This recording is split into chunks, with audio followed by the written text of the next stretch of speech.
आज ही Doubtnut app download करें। Doubtnut पर होगा अब आपके सभी मैथ्स, केमिस्ट्री, फिजिक्स और बायोलॉजी डाउट्स का सफाया। बस अपने क्वेश्चन की फोटो खींचो, उसे क्रॉप करो और तुरंत वीडियो सोल्यूशन पाओ। Download now. नमस्कार दोस्तों, प्रश्न पूछा जा रहा है, यदि n धन पूर्णांक है तो साबित कीजिए कि 3 की घात 2 n धन 2 माइनस 8n माइनस 9 में 64 से पूरा भाग लग जाता है। दोस्तों यहाँ से हम सर्वप्रथम इस पूरे पद को पहले लिख लेते हैं।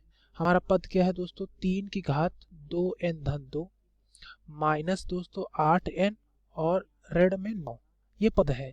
इसको हमें दोस्तों भाग किससे करना है? इसको हमें भाग करना है 64 से। ठीक है दोस्तों, अगर हम इसको 64 से भाग करते हैं तो हमें ये सिद्ध करना है कि यह कोई भी शेष नहीं छोड़ेगा। इसका मतलब ये पूरी तरह से भाग हो जाएगा। दोस्तों इसके सबसे पहले प्रथम पद पर ध्यान देते हैं। अगर आप इसके प्रथम पद को देखें तो आप क्या लिख सकते हैं? 3 की घात 2 n धन 2 को आप क्या लिख सकते हैं?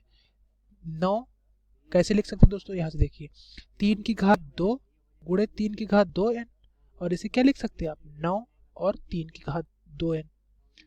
अच्छा दोस्तों, अब हम आगे देखें। दोस्तों यहाँ से अगर आप इसको और आगे से देखें तो 9 तो रहने देते हैं और 3 को लिख सकते हैं दोस्तों 3 की घात 2 की घात n।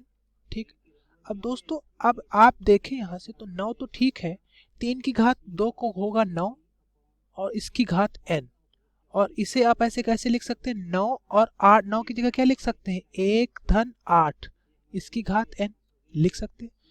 दोस्तों ये जो पद है यह अब इसमें बदल चुका है।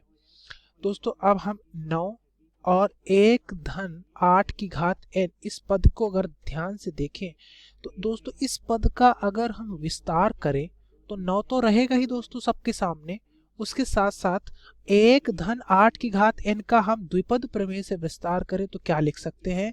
हम लिखेंगे nc0 धन nc1 8 की घात 1, हम लिखेंगे nc2 8 की घात 2, और इस तरह से लिखते जाएंगे दोस्तों ncn 8 की घात n तक।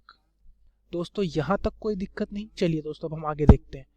दोस्तों आगे अगर हम इसे देखें तो nc0 का मान हो जाएगा 1, nc1 का मान दोस्तों क्या हो जाएगा? n, और 8 की घात 1 का मान क्या हो जाएगा? 8। अब आगे देखते हैं दोस्तों, यहाँ से अगर आप देखें तो nc2 रहेगा, तो nc2 को ठीक रहने दीजिए। 8 की घात 2 क्या हो जाएगा दोस्तों? 64 हो जाएगा।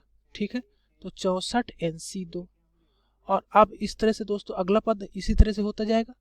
तो अब आगे क्या हो जाएगा? ncn 8 की घात n। ठीक है दोस्तों, अब दोस्तों हम आगे देखते हैं। यहाँ से अगर हम इसको आगे यहाँ से देखें तो दोस्तों अब आगे हम इसे क्या लिख सकते हैं? इसी पद को अगर हम इसमें ये जोड़ दें तो मिलेगा 9 धन 9 को 8 से गुणा करेंगे तो मिलेगा 72 n धन दोस्तों 9 गुणे 64 n2 nc2। इस तरह से 9 दोस्तों सभी में गुणा होता चला जा रहा है। तो अब यहाँ से क्या हो जाएगा? 9 8 की घात n और ncn।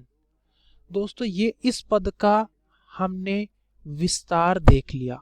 अब इस विस्तारित मान को हम जो मान हमें दिया यहाँ पर रख देते हैं। चलिए इसे रख देते हैं। तो 3 की घात 2 n धन 2 में की जगह -8n था, -9 था, इसकी जगह हम इस 3 की घात 2 n धन 2 की जगह अब हम ये लिख सकते थे, और अब इसकी जगह हम ये लिख सकते हैं, ये पूरा पद लिख सकते हैं ना। तो हम यही लिख देते हैं यहाँ पर। तो ये हो जाएगा 9 धन 72 n धन 9 गुणे 64 nc2, और ये कहाँ तक जाएगा दोस्तों? 9 गुणे 8 की घात n ncn। अब -8n है तो हम -8n कर देते हैं, और -9 है तो हम -9 कर देते हैं। दोस्तों ये हमारा पूरा व्यंजक हमारे सामने आ गया, और इसको हमें सिद्ध करना है, इसको भाग देना है 64 से, और इस तरह से हमें इसको भी भाग देना है 64 से। अब दोस्तों हमें आगे देखते हैं। दोस्तों आप देखिए यहाँ से दोस्तों ये 9 है और ये 9 है, ये एक दूसरे को निरस्त कर देंगे। दोस्तों यहाँ पर है 72n और यहाँ पर है 8n। अगर ये दोनों एक दूसरे को ऋणात्मक होंगे, ऋण करेंगे या घटेंगे, तो क्या मिलेगा? 64n मिलेगा दोस्तों यहाँ से। अब दोस्तों आप अगला पद भी लिख सकते हैं, 9 गुणे 64n(c2), और इस तरह से बढ़ता जाएगा दोस्तों। क्या मिलेगा? 9.8n, डॉट का मतलब गुणा होता है NCN, और इसके बटे में क्या मिलेगा? 64 मिल जाएगा।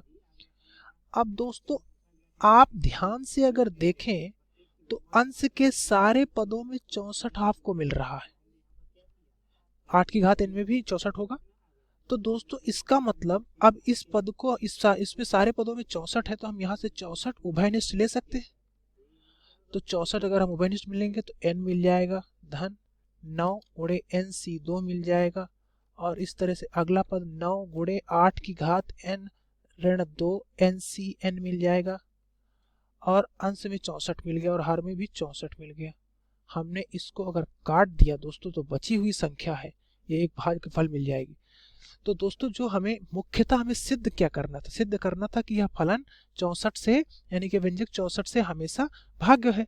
तो देख तो रहे दोस्तों हम यहाँ पे हर पद में 64 है, और अगर हर पद में 64 इसका मतलब 64 इसका एक गुणनखंड है, तो इसका मतलब यह 64 से भाग्य होगा या भाग हो जाएगा। दोस्तों हमने भाग करके भी आपको सिद्ध करके दिखा दिया। दोस्तों आशा करता हूँ आपको यह सिद्धांत समझ में आ गया होगा। देखने के लिए धन्यवाद। क्लास 6 से 12 से लेके नीट, IIT, जेई मेंस और एडवांस के लेवल तक 10 मिलियन से ज्यादा स्टूडेंट्स का भरोसा। आज ही डाउनलोड करें डाउटनेट ऐप या व्हाट्सएप कीजिए अपने डाउट्स 8400 400 400 पर।